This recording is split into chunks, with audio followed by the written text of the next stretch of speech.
Magandang hapon sa inyo lahat.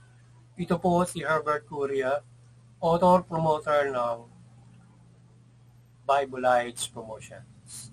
Kakibat ang ating pananalig sa ating banal na Panginoon Diyos, banal na Panginoon sa Kristo at gabay ng kaliwanagan banal na Santa Maria ay atin pong ibinabahagi sa inyo sa linggong ito.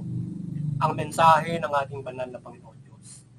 Ang tema ng mensahe ng ating banal na Panginoon Diyos ay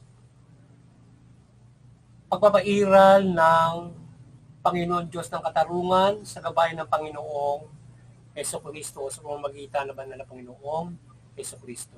Ngayon po ay babasahin ko sa inyo ang mga mensaheng ito mula po doon sa Bagong Tipan o Mabuting Balita ng paghahari ng ating banal na Panginoon Diyos sa pamamagitan ng banal na Panginoong Jesucristo.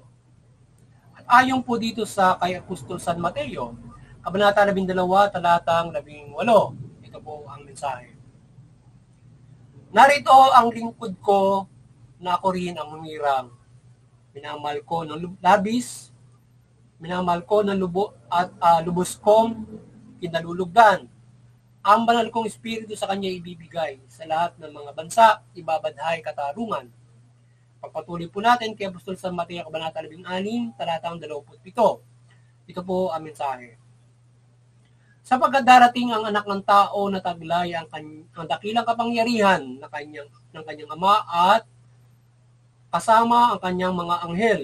Sa panoong yaoy gagantihin niya ang bawat tao ayon sa kanilang mga gawa. Ipagpatuloy po natin kay Apostol San Lucas, Kabanata 13, talatang 3. Ito po ang mensahe. Ngunit sinasabi ko sa inyo, kapag hindi ninyo pinagsisihan at tinalikdan ng inyong mga kasalanan, mapapahamak din kayong lahat. Pagpatuloy po natin sa kay Apostol San Lucas, Kabanata 11, talatang 5, talatang 8 hanggang 10. Ito po ang mensahe. Pagdating ni Jesus sa dakong iyon, siya'y tumingala at sinabi sa kanya, Sakyo, bumaba ka agad sapagkat kailangan kong tumuloy ngayon sa bahay mo. Tumayo si Sakyo at sinabi sa Panginoon, ang kalahati ko ng aking ari-arian, Panginoon, ay ibibigay ko sa mga duka. At kung ako'y may nadayang sinuman, 4 na ibayo ang isasauli ko sa kanya. At sinabi sa kanya ni Jesus, ang kaligtas ay dumating ngayon sa sambayang ito. Hindi piniabrahan ang taong ito, sapagkat naparito ang anak ng tao upang hanapin at iligtas ang naligaw. Patuloy po natin kay Apostol San Lucas, Kabanata 18, talatang 6 hanggang 8. Ito po ang mensahe.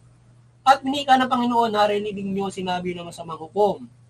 Hindi pagkakait ng Diyos ang katarungan sa kanyang mga inirang na dumaraing sa kanya araw-gabi. Bagamat pinagtatagal iyon, sinasabi ko sa inyo, agad niyang igagawad sa kanila ang katarungan. Ngunit pagdating ng anak ng tao, sa daigdig na ito may makikita kaya siyang mga taong nananalig sa kanya.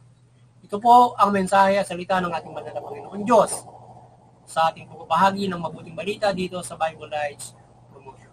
Pasalamatan po natin ang ating banal na Panginoon Diyos, banal na Panginoon sa Kristo, banal na Espiritu Santo, at gayon din po ang banal na Santa Maria. Maraming salamat po sa banal na Panginoon Diyos, banal na Panginoon sa Kristo, banal na Espiritu Santo, at banal na Santa Maria.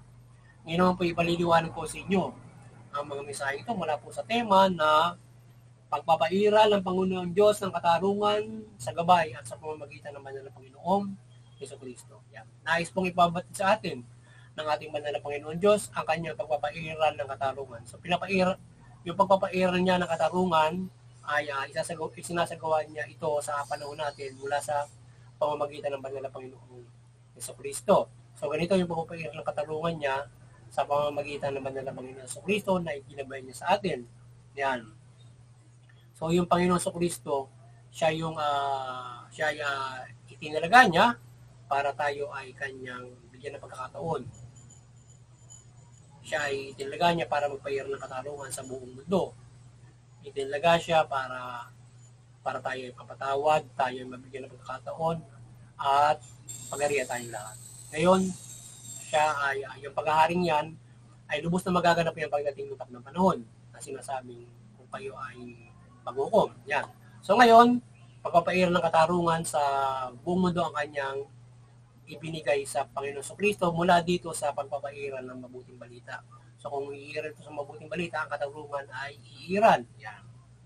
Ngayon, sa aral ng mabuting balita, yan. Ngayon ay doon sa darating na panahon, yung ganap na sinasabing pagpapairal ng katarungan sa araw ng paghukom, ang Panginoon Kristo ay tinilagay diyan para parusahan yung mga taong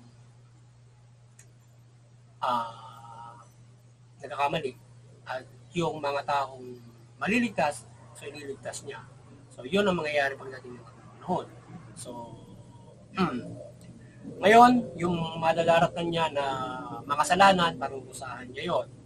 At yung mga maliligtas, bubuhayin niya yung iba at yung sinasabing maliligtas sila mula doon sa paghukom na gagawin at mayroong yung hindi mamamatay na sinasabi, yun ay liligtas at hindi mamamatay. So ganun. So ngayon, dapat ay ang Panginoon Diyos ay nagbibigay ng pagpapatawad. So taligdan natin yung ating mga pagkakasala.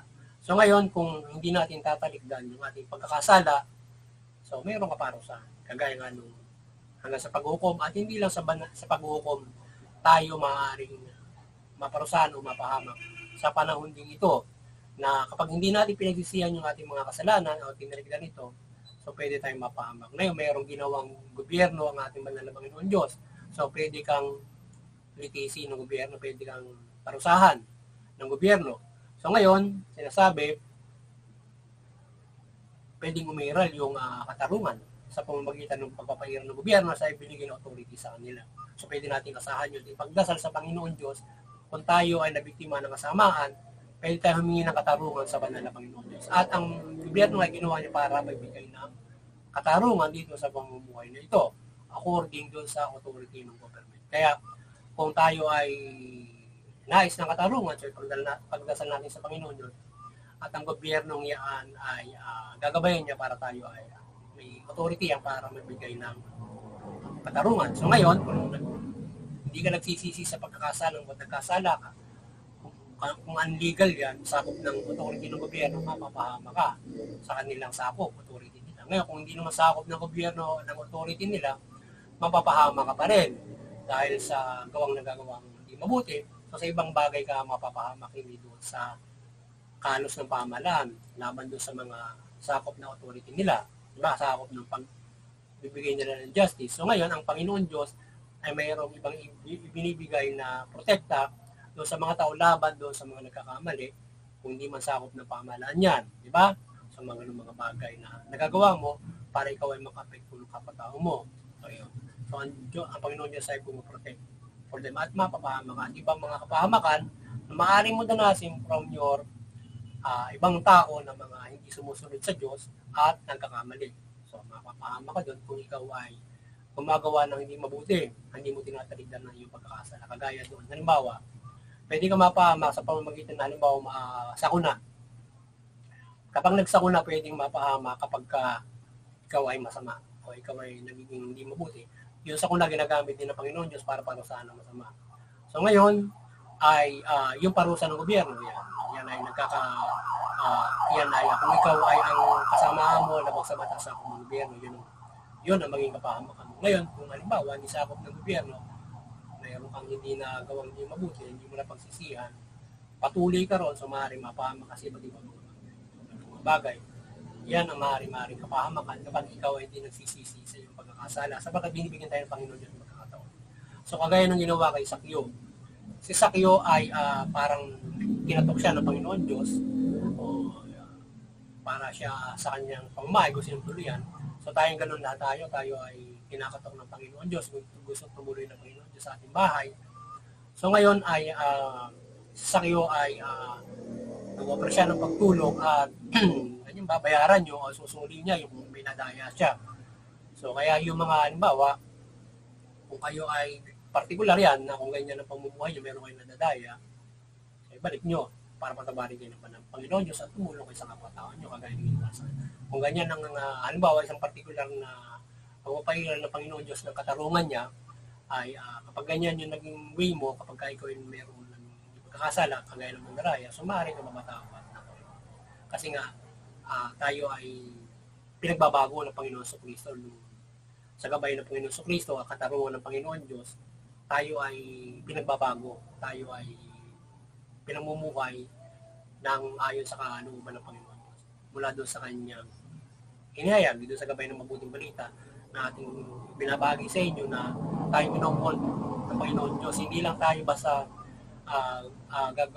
kung paano tayo gagawa ng mabuti, kung paano tayo makasusunod sa kalooban ng Panginoon Diyos, kung paano tayo makasusunod sa mabuti, kung paano yung kautusan masusunod natin. Tayo minomold ng banal na Panginoon Diyos mula doon sa gabay ng Panginoon sa Kristo, puso at isipan natin, para natin kakayanin yung mabuti o makagawa ng mabuti. So minomold tayo, magtitiis tayo magpasensya, ganoon ang mga tayo dapat ay ganito. Yan ang aral ng mabuting balita. How we do good o how we abide God, mumold muna yung puso at isipan. Paano tayo mamumuhay, parang tinuturuan ka ng tatay natin, salbahe o kung ganito ka dapat, mapag-tiis ka, maganoon ka. So makakayanan mo lahat to overcome ano man sama nung nasa paligid mo. Nakokontrol mo yung urge mo, nakokontrol mo yung mga pita ng laman mo. So kung kaya mo na kontrol yan, hindi ka gagawa ng masama. From the udyok ng pag-ibig na dapat mo gawin. So yun na dapat na yun yung core ng kapag gabay ng Panginoon Diyos. So ngayon, ay yung katarungan naman ng Panginoon Diyos, kapag ikaw yung nagkamali, so, pero kapag kakataon makapagsisi, makapagbalik loob. So, gaya no, particular ng daya, ibalik mo. So, halimbawa, yung corruption ngayon, balik nila yung kanilang mga nadaya doon at baka mabigyan pa sila ng ilang pagkakataon ng gobyerno para mamaba mga sentensya nila, di ba? Para bumabalik nila yung bilyon-bilyon na kanilang tinrakot, di ba? Mga bagay siguro. Kasi plunder yun, di ba? Mahaba-haba yun. Mga 20 years na lang, diba? Pagka naibalik nila yun, mga tipong ganun. Ngayon, kapag napatunayan, mabangunin nila sa loob ng kulungan yun. Bilyon-bilyon na kanilang ninakaw, di ba? So, ganun lang kasimple yun na from that particular kung paano magkapailiran ng katarungan ng ating manala Panginoon Diyos. Ngayon, dahil kung ganyan, halimbawa, hindi ka naman nagsisi, hindi ka naman mapapahamak ka. Na yan, pwede kang makulong, maparusahan ka. Siyempre, mga tao, dadasal sa Diyos, dahil doon sa pandaraya mo, so ikaw ay paparusahan naman na ng Panginoon. Sapagkat hindi mo pinagsisihan yan, hindi mo isinuli. Diba? Hindi ka gumawa ng mabuti sa kapwa-tao mo. So ngayon, mapapama ka sa pamamagitan ng government, hukom ng gobyerno o justice ng government. Ngayon, nabigyan ka ng hustisya, kapag ikaw hindi pa nagbago, pagdating ng takdang paghuhukom, parurusahan ka pa ron. So, yung problema mo, di ba? So, kaya kapag ikaw ay doon sa kapahamakan na abuti mo, naging makulong, o hindi ka man makulong, mananagot ka pa rin sa Panginoon Diyos pagdating ng bandang uli. Kung nabayaran mo yung nasa gobyerno, dahil nga bilyon-bilyon na nako mo, nalusutan mo, mananagot ka pa rin. So, ngayon ay kung ganyan, napanagot ka doon sa gobyerno, so makukulong ka, kapag nagpakabuti ka ron, baka maaari manifest pa yung kaluluwa mo, di ba? Sa ganun pumamaraan. Ikaw ay baguhin sa mamamagitan ng ganyan. Magdasal ka na magdasal doon para yung kaluluwa mo masig pa. So sa ganun mga bagay, doon ka na magbabago. Unless yung kagaya, yung gagayahin mo, so mababago ba? Unless doon ka na aabuti ng spoilage mo dahil kung lifetime yan, wala nang nilabasan yun, di ba? So kaya kung ganun yung pagkakasala mo, over na ganun ang iyong plunder, ganyan, mga pandaraya na ginagawa mo. Di ba? So yun. Kaya tayo ay, yan yung mga katarungan na, ilan sa mga katarungan na pagpapataw ng parusa, pagpapatawan ng ating mananaman. So yan ang katarungan ng ating mananaman. He give a chance for others. Nagbigay siya ng chance and ay pagpaparusa kung ikaw ay nagbibigay ng hustisya ng Panginoon Diyos. Even though kahit may paghukom under this time, kaya nga naggumawa ng gobyerno, so para dyan, parusahan yung mga nagkakamali na hindi marunong magsisi at hindi marunong magbago. So ngayon muli, sana ay nagabayan na naman kayo ng mabuting balita mula din sa bahagi ng Bible Evangelizations at kayo magabayan sa kaligtasang spiritual at mula sa pang-araw-araw na pamumuhay mula dito sa ating pinamamahagi na mga mensahe ng ating banal na Panginoon Diyos linggo-linggo mula dito sa ating banal na Panginoon sa Kristo at kayo manampalataya ng lubos sa ating banal na Panginoon sa Kristo mula dito sa Kristiyano Katoliko, lahat ng Kristiyano, iba't ibang mga reliyon at sa lahat.